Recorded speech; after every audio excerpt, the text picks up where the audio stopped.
The nurse and the ghost. What if the only person who could save your family was the most dangerous man alive? And what if saving him meant breaking every rule you had ever sworn to keep? Before we go any further, close your eyes for just a moment. Imagine the worst night of your life. The night when everything, your pride, your safety, your future, hangs on a single decision. Now imagine making that decision alone, in the rain, with a cracked phone and an empty bank account and a father who needs you. That is where Clara Mitchell's story begins. Meet Clara Mitchell. She was 26 years old and already carrying the weight of 40. A registered nurse with trauma certification from Harborview Medical Center, one of the most respected hospitals in Seattle. She was brilliant. She was composed. She had graduated at the top of her class and had steady, careful hands that doctors trusted with the most fragile patients. But none of that paid enough. None of that stopped the loan sharks from sending text messages with photographs of her father's bruised leg. None of that silenced the bright red bank notification that read, "Insufficient funds." None of that changed the fact that Jerry Mitchell, her father, her only family, a man she loved despite every one of his flaws, was sitting in a wheelchair in a studio apartment, nursing a broken tibia, because he had a gambling addiction bigger than his sense of self-preservation. Clara was drowning. And the worst part? She was drowning quietly, with a professional smile and starched scrubs, while the world went on around her. That was the night her phone rang with a number she did not recognize. Miss Mitchell. The voice was deep, smooth, and utterly without warmth. You applied for the private care position. You have an interview in 1 hour. A car is waiting. Clara hadn't applied for anything. She had whispered her desperation to a shady orderly who claimed to know people who paid cash for discreet medical work. Apparently, word traveled fast in the underworld. She should not have gone. Every instinct she had, every instinct that had kept her safe her entire life, screamed that this was how people ended up on the side of a milk carton. But then she thought of her father, grimacing in pain because they couldn't afford the good painkillers, waiting for a daughter who was doing her best, which wasn't enough. She went. The car was a matte black Mercedes G-Wagon idling silently at the corner of 2nd and Yesler. The windows were tinted so dark they looked like oil slicks. The interior smelled of expensive leather and gun oil. They drove for 2 hours, leaving the city behind, climbing into the Cascade foothills where the trees grew thick and the cell service died. What waited at the end of the road was not a house. It was a fortress. 12-foot iron fences topped with razor wire. Cameras with blinking red eyes tracking the car. A sprawling brutalist concrete mansion cantilevered over a rushing river, as though it had been built to intimidate the earth itself. Inside, a man named Silas Vane met her in a study colder than the rain outside. He slid a contract across a mahogany desk without offering his hand. Non-disclosure agreement, Silas said. You sign, you work. You talk, you die. It is legally binding, but we prefer older methods of enforcement. Clara picked up the pen. Her hand did not shake. Who is the patient? Mr. Vulov. The room went very still. Everyone in Seattle knew that name. Not from the news was too frightened to print it. From whispers. Nikolai Vulov. Head of the Vulov Bratva. The ghost of the Seattle underworld. A man they said controlled the ports, settled debts in ways that left no paperwork, and viewed mercy as a weakness. He had been shot 3 weeks ago. The bullet had been removed. The wound was infected. His temperament, Silas said flatly, was poor. The last nurse left after 2 days. Left? Clara asked. She was escorted out in tears. She failed to follow the rules. There were 3 rules. No exceptions on medication schedules. No unnecessary conversation.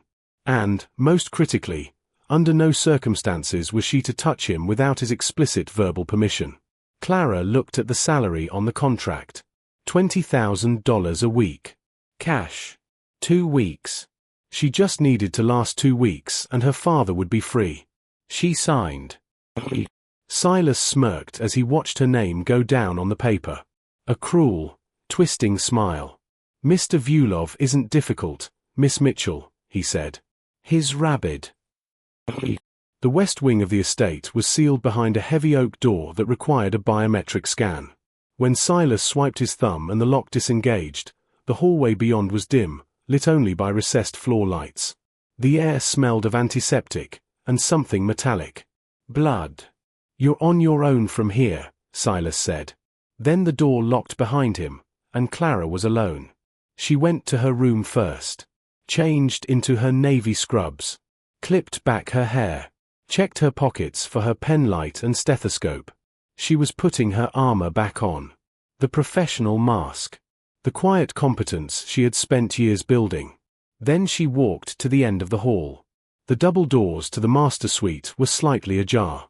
She pushed them open. The room was a wreck. A chair overturned.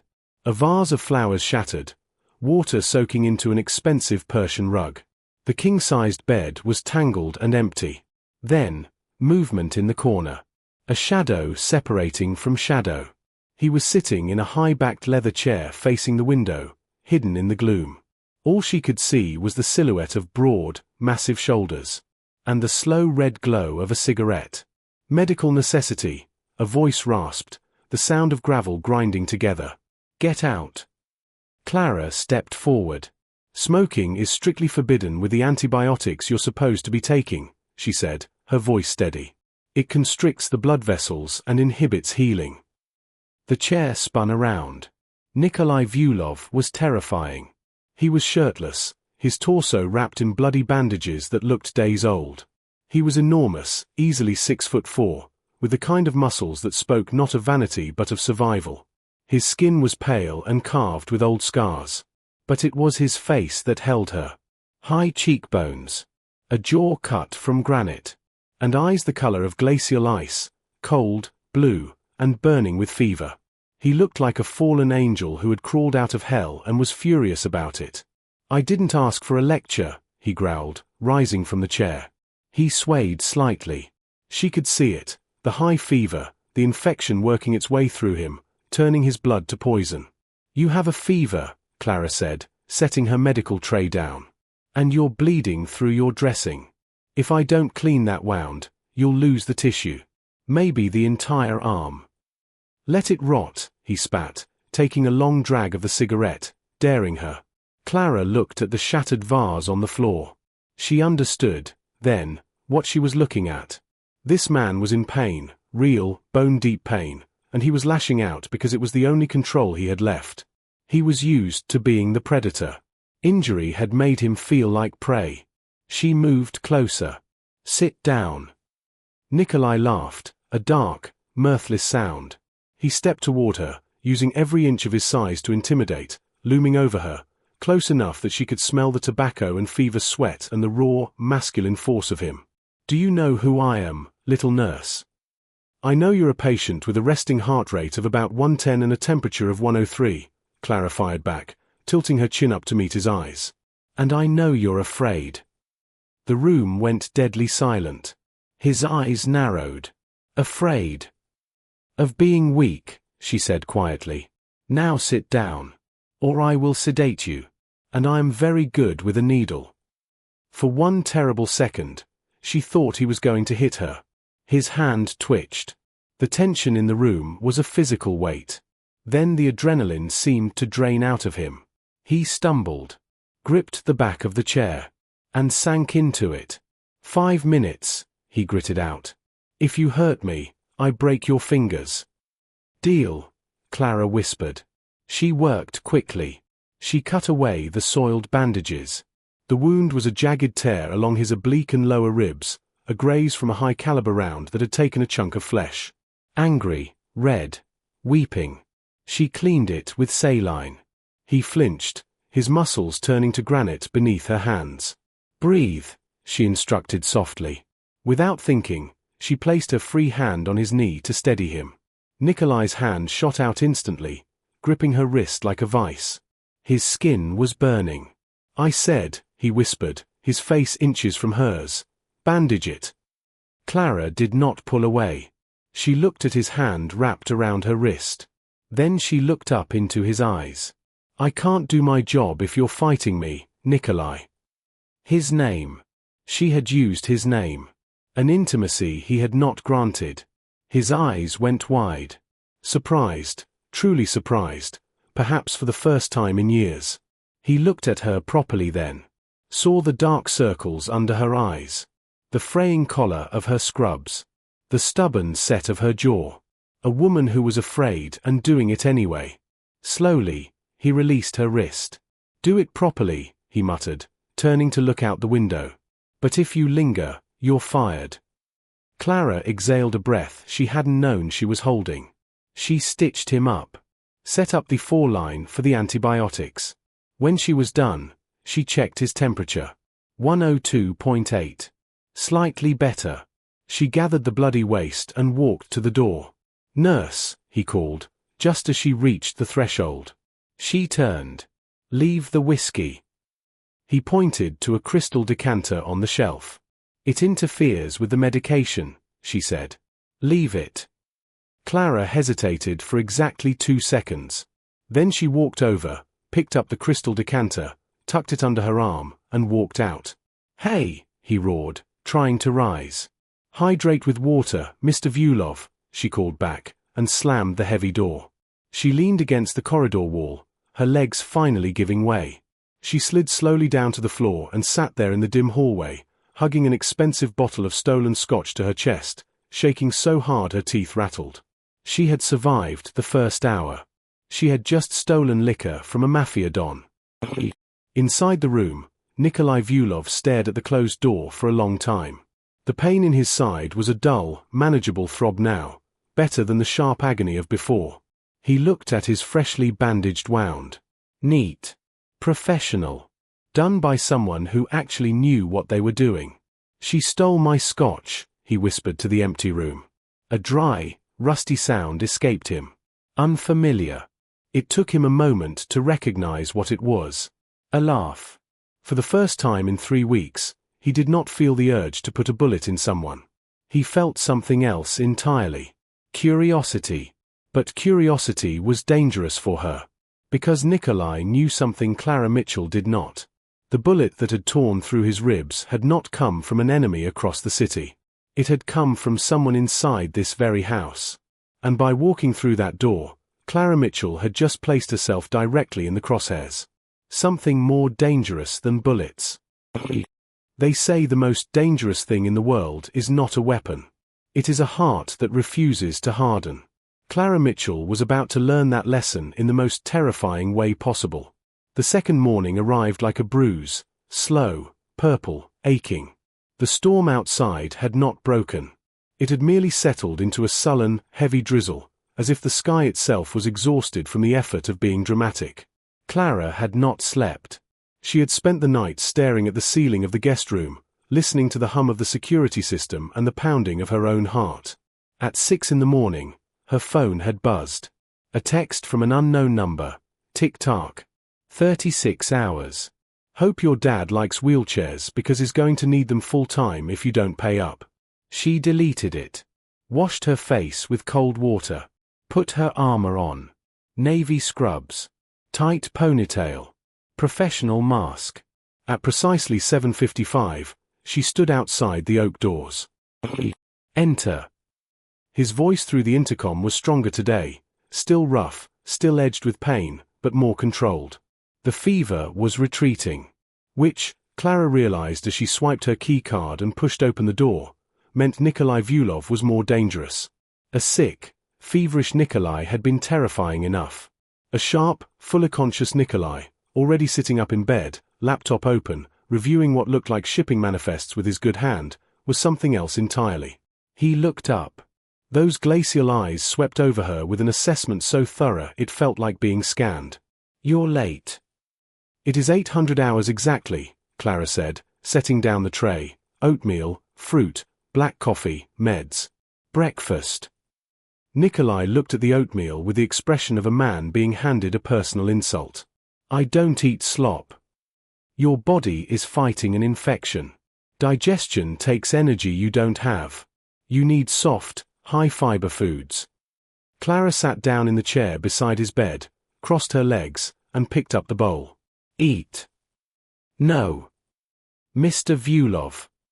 Nikolai, he corrected, his eyes locking on hers with an intensity that made the air feel thinner.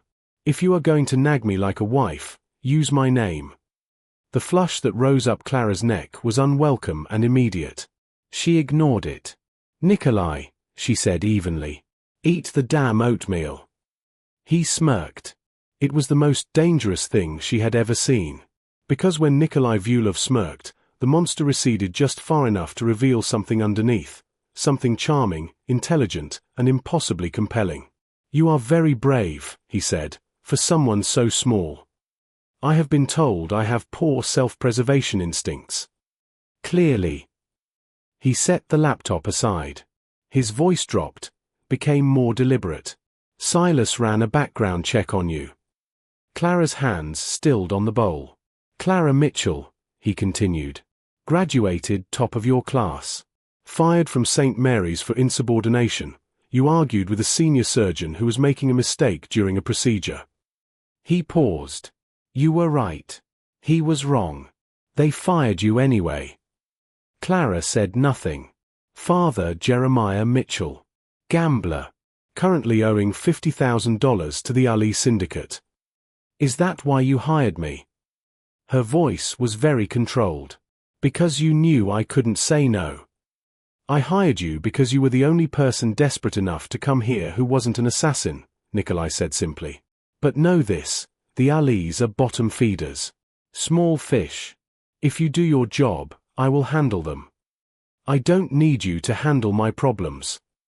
I know you don't. He looked at her steadily. That is exactly why I said it. Clara felt something shift in the room. Something quiet and dangerous, like ice beginning to crack. She pushed the oatmeal toward him and stood up. If you want to survive whatever is coming for you out there, you need your strength. Eat. Nikolai stared at her for 5 full seconds. A battle of wills, pure and absolute. Then he picked up the spoon. It tastes like wet cardboard, he said. It's full of fiber. It's good for you. He ate. Slowly. Watching her the entire time, the way a wolf watches something that has not yet decided to run. As she changed his dressing, the silence between them shifted, grew less hostile, more charged. He was close. She could smell the soap he used.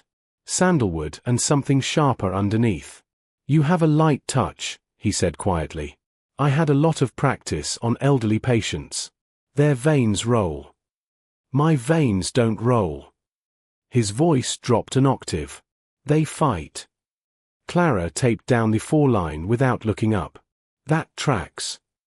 She could feel his gaze on the top of her head, heavy and deliberate.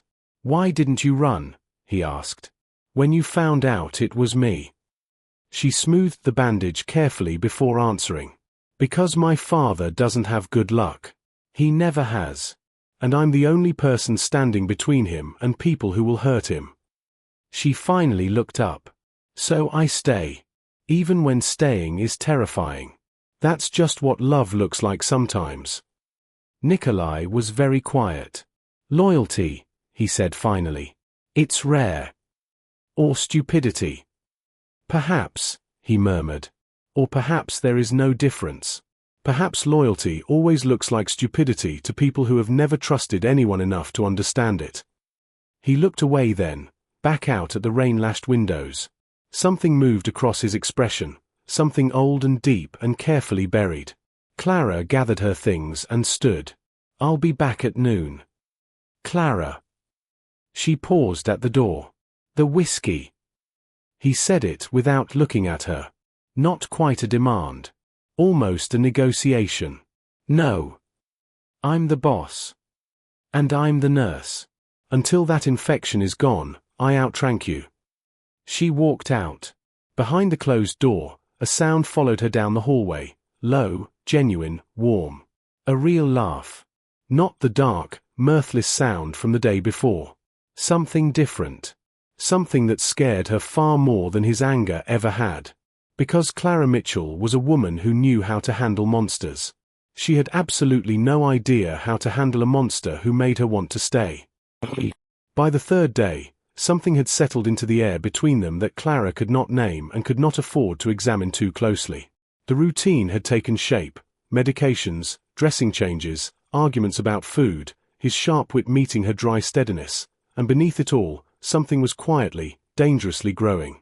She learned things about him. Not from conversation, he guarded himself too well for that, but from observation, which was a nurse's most essential skill. He read obsessively. Not power plays or financial documents, though those appeared too. Literature. History. A worn copy of Dostoevsky with margins full of notes in small, careful Cyrillic script. He had been educated, once, before whatever had forged him into what he was now. He never slept when she was in the room. But he had stopped watching her with that cold, predatory wariness. Now he watched her the way a man watches a fire in winter, with something that looked almost like longing. He remembered things she said. Small things. 3 days in, when she mentioned, almost in passing, that she took her coffee with oat milk when she could find it, a carton appeared in the kitchen refrigerator the next morning. No comment. No acknowledgement. Just there. She chose not to mention it. But she drank every drop. On the outside of the West Wing sanctuary, however, the temperature of the house was changing. Silas was tighter. More agitated. He moved through the corridors like a man waiting for something to go wrong. Security personnel who had previously patrolled only the perimeter were now stationed inside the house, visible and armed. The estate, already a fortress, was beginning to feel like a fortress under active siege. On the third night, Clara woke at 2 in the morning. She hadn't been sleeping well. The bed was too soft. The silence too deep. She was thirsty, and the particular kind of unease that comes before something terrible had settled in her chest. She slipped out of her room barefoot, wearing an oversized t-shirt and pajama shorts, padding down the hallway toward the kitchen. As she passed the library, the room Silas used as a command center, she heard voices through the gap in the door. She stopped. It has to be tonight. The voice was not Silas. It was higher. Readier. A voice she recognized. Arthur. The head of the night security detail. The boss is weak. The nurse is distracting him. The sensors in the East Garden are looped. You have a 10-minute window. Clara's blood turned cold. And the girl. A pause. And then, casually, the way you might discuss a minor inconvenience. Kill her, too. No witnesses. The O'Malley's want the message sent loud and clear. The O'Malley's. The people who held her father's debt. They had sent people to kill Nikolai Vyulov, and she was collateral damage. Footsteps began moving toward the library door. Clara ran. She bolted the other way, toward the west wing, her bare feet silent on the stone floor. She reached the heavy oak door. Locked. Her key card was on her nightstand. She looked back. The library door was opening. She did the only thing she could. She hammered her fist against the wood. Nikolai. Nikolai, open the door. Arthur stepped into the hallway. Saw her. His hand went to the weapon on his hip. A gun with a silencer. He walked toward her slowly, the way a man walks toward someone he has already decided about. Miss Mitchell, he said, his voice smooth. You should be in bed. I heard a noise. I need to check on the patient. The patient is fine, Arthur said. But you look distressed. Why don't you come with me? He raised the gun. Clara squeezed her eyes shut. I'm sorry, Dad. Click. Beep. The door behind her hissed open. A hand shot out, large, scarred, impossibly fast, and grabbed the back of her shirt, yanking her backward into the darkness. She stumbled, falling onto the hard floor. Nikolai stood in the doorway. He was wearing nothing but grey sweatpants. In his hand was a Seiji Sauer P226. Arthur froze. Boss, I was just. 2 shots. Suppressed. Arthur dropped to the floor with his eyes wide with shock. Nikolai hit a button on the wall. The heavy door slammed shut, locking with a series of metallic clanks that sounded like a vault ceiling. He turned to Clara. He was not the man from the morning. Not the one who had laughed at her over oatmeal and hidden her oat milk in the refrigerator. His eyes were black. His breathing heavy. The exertion had torn his stitches. Fresh blood was blooming through the bandage at his ribs. "Up," he said. Clara scrambled to her feet, shaking so hard her teeth rattled. "He was the leak," Nikolai said, engaging the safety on his gun. "I suspected him. I needed him to move first." He looked at her properly then, sweeping over her trembling form, the terror in her face. "Are you hurt?" "No," she managed. "Good." He winced, grabbing his side. "Swayed. Nikolai." She crossed the room and caught him before he hit the floor. He was enormous and heavy, and he sagged into her arms with the sudden, complete weight of a man who had been holding himself upright on pure will and adrenaline for far too long. She guided him to the edge of the bed, her hands already moving with clinical efficiency, checking his pulse, assessing the blood soaking through his bandage. "You ripped it open," she said, her voice cracking. "You idiot, you shot a man and ripped your stitches." "He was going to kill you," Nikolai said. Very quietly. Without drama or pride. Just a statement of fact. Clara's hands stilled on his bandage. She looked up at him. He was watching her with an expression she had not seen on his face before, stripped of the armor and the cold, glacial distance. He looked, for just a moment, like a man who was tired. Tired of being alone in his own fortress. Tired of a life where every warmth was a threat. "Clara," he whispered. "I need to get the suture kit," she said, her voice unsteady. "Wait." He reached up. His hand cupped her cheek, rough, calloused, scarred from 100 things she would never know about. His thumb brushed across her bottom lip. His touch was shockingly, impossibly gentle. "The O'Malley's," he said softly. "You heard them talking about the arrangement with your father's debt." "Yes." She could barely breathe. "They said the sensors were looped. They said they're coming tonight." The tenderness in his eyes hardened into something else entirely. He pulled his hand away. The moment broke. "Then we don't have time for stitches," he said, rising to his feet with the kind of focused, terrible calm that Clara understood, in that moment, was what made him who he was. He moved to a hidden panel in the wall, punched in a code. It slid open to reveal a rack of weapons and a bank of security monitors.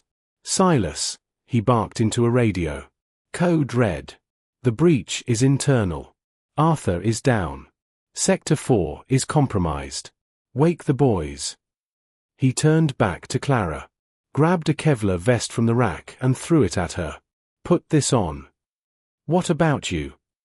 "I don't need a vest," he said, racking the slide of a shotgun. "I have rage." The lights cut out. Total darkness. "They're here," Nikolai whispered. He grabbed her hand. Interlaced their fingers. "Run." The cost of staying. By the end of this story, you will understand something profound, that the bravest thing a human being can ever do is not to fight, and not to run. It is to stay. To stay when everything is falling apart. To stay when the person in front of you is terrifying and broken and needs you more than they will ever be able to say. The hallway was a tunnel of pure black. Lightning tore through the sky outside the floor-to-ceiling windows in strobing flashes, white, violent, gone, illuminating the rain that hammered against the glass like shrapnel. In the intervals of darkness, the world ceased to exist.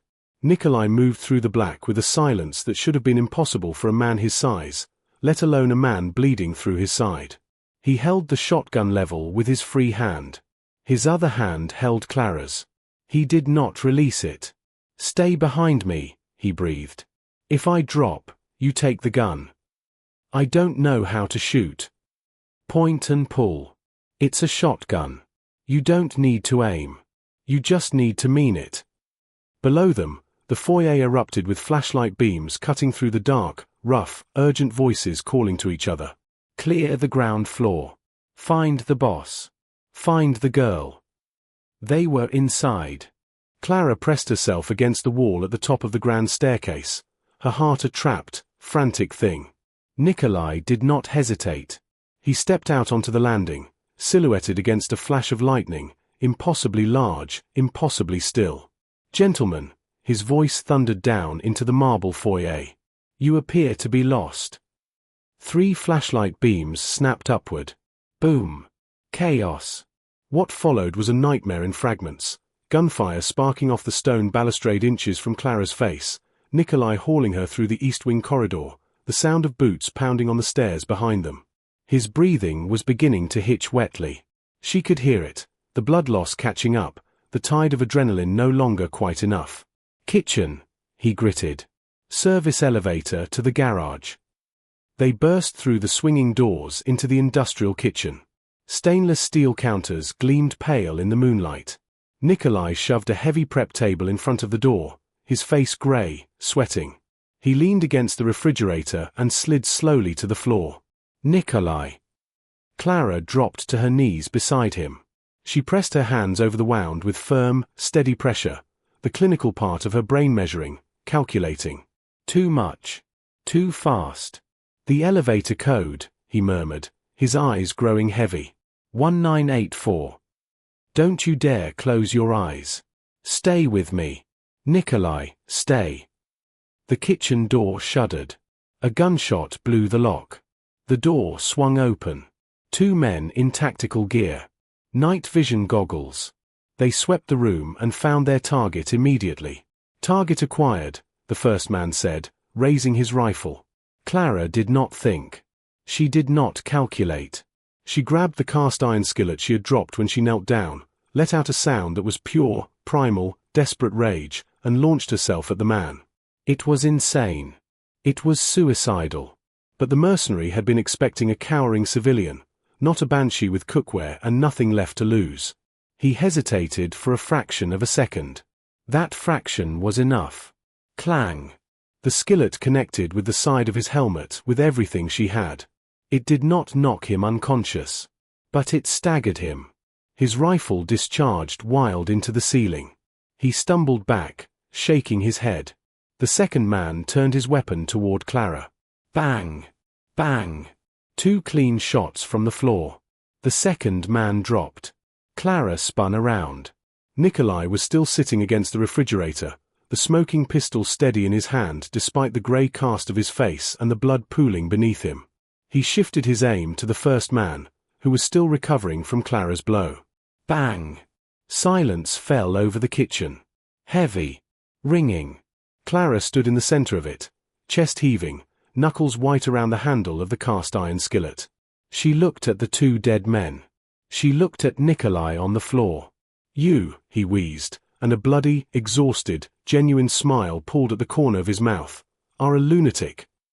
"I'm a nurse," Clara sobbed, the adrenaline crashing through her all at once. "I'm supposed to save lives." "You just saved mine," he said simply. The lights flickered back on, fluorescent and harsh and flooding the kitchen with brutal clarity. The service elevator dinged. Silas and 4 heavily armed men stepped out.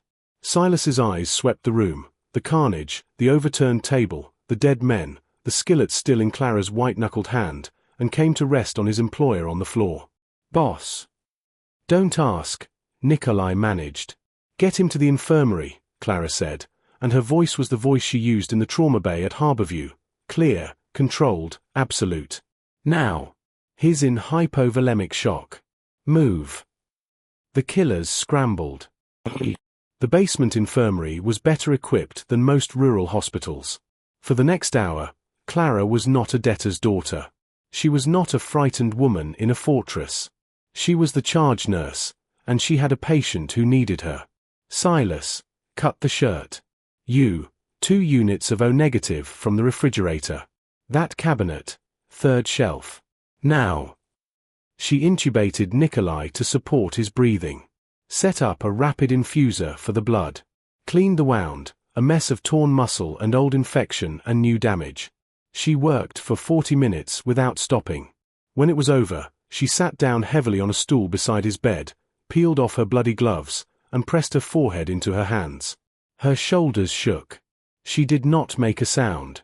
She had learned a long time ago how to cry quietly. She felt a hand on her hair. She looked up. Nikolai was watching her. Still pale. Still hooked to 2 lines. But awake, and watching her with that expression she had seen in the bedroom, the one that had no armor in it. "You should sleep," she said, wiping her face. "You should stop apologizing for things that aren't your fault," he said. "I'm not." "You're crying," he said simply, "and you're doing it quietly so no one sees. Because you think you're not allowed to fall apart. Because you've decided that keeping everyone else together is more important than being honest about how frightened you are." Clara stared at him. "You have been carrying this alone for a very long time," Nikolai said. "Your father's debts. Your dismissed career. This house. Tonight." His voice was low and careful, as if he was handling something that could break. "You don't have to carry it alone." "You don't know me," she whispered. "I know you put oat milk in the refrigerator and didn't mention it," she said, and then caught herself, startled by what she had just admitted. He almost smiled. "I know you stitched my wounds when I threatened your fingers. I know you stole my scotch for my own benefit and weren't even a little sorry about it. I know you charged 2 armed mercenaries with a frying pan." The almost smile became real. "I know everything I need to know about who you are, Clara Mitchell." She looked at him for a long time. "The O'Malley's," she said finally. "My father's debt." "Handled," Nikolai said. "Nikolai. It is done." Tonight, when Silas cleared the remaining men, he delivered a message to the Ali Syndicate. "Your father's debt no longer exists." He held her gaze. "This is not charity. It is payment. For services rendered." Clara felt tears spill over again, and this time she didn't try to stop them. "You could have died tonight," she said. "I almost did." He paused. "It has been a long time since something about dying bothered me. Tonight, it did. Because of me." He looked at her without pretense. "Because of you." In the weeks that followed, the fortress changed. Not dramatically. Nikolai Vyulov was still Nikolai Vyulov, still the ghost of the Seattle underworld, still a man that powerful people feared and lesser ones avoided. But within the walls of the West Wing, something had taken root in the space between two people who had had no reason to trust each other and had done so anyway. Clara stayed past the 2 weeks. She did not admit, even to herself, the real reason. Nikolai healed. Slowly, begrudgingly, fighting her every step of the way, refusing medications on principle, ignoring instructions, finding every possible reason to extend their arguments because arguing with her was, apparently, the closest he had come to enjoyment in years. He read to her from his Dostoevsky sometimes, in the evenings. His voice in Russian was something different, softer, more reverent, as if the language stripped away the armored English and let something older and more genuine come through. She told him about the surgery she had witnessed at St. Mary's. The one that had cost her her job. The one she did not regret. "The surgeon was cutting in the wrong place," she said. "I told him. He didn't listen. So I said it louder. And they fired you for being right.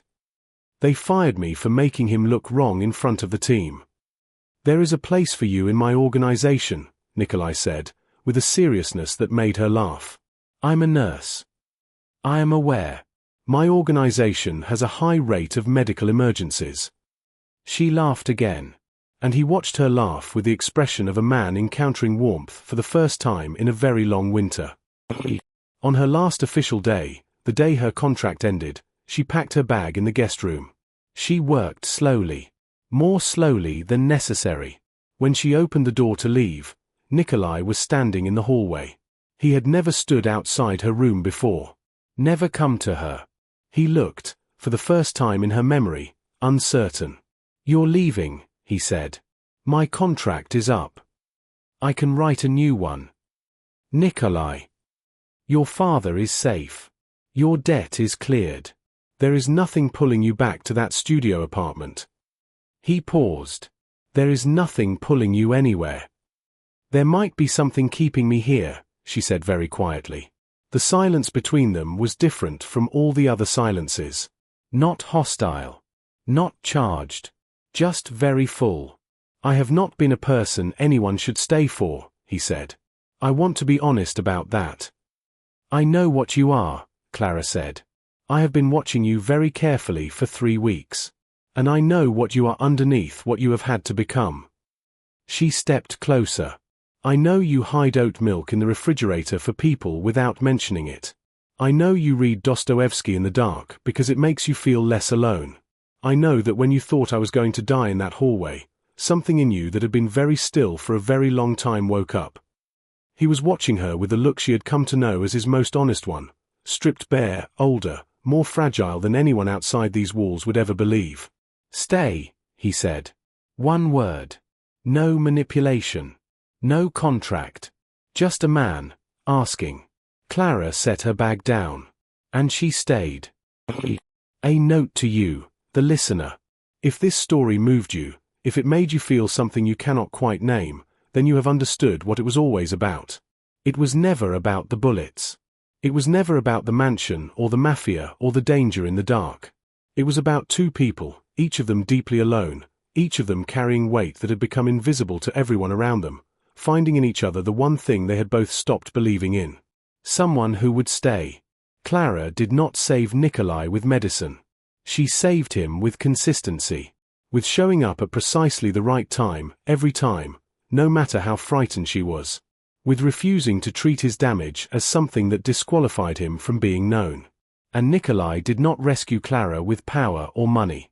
He rescued her by seeing her, the dark circles under her eyes, the fraying collar of her scrubs, the stubborn set of her jaw, and deciding that she was worth protecting. Not because she was weak. Because she was extraordinary, and nobody had told her. The life lesson of this story.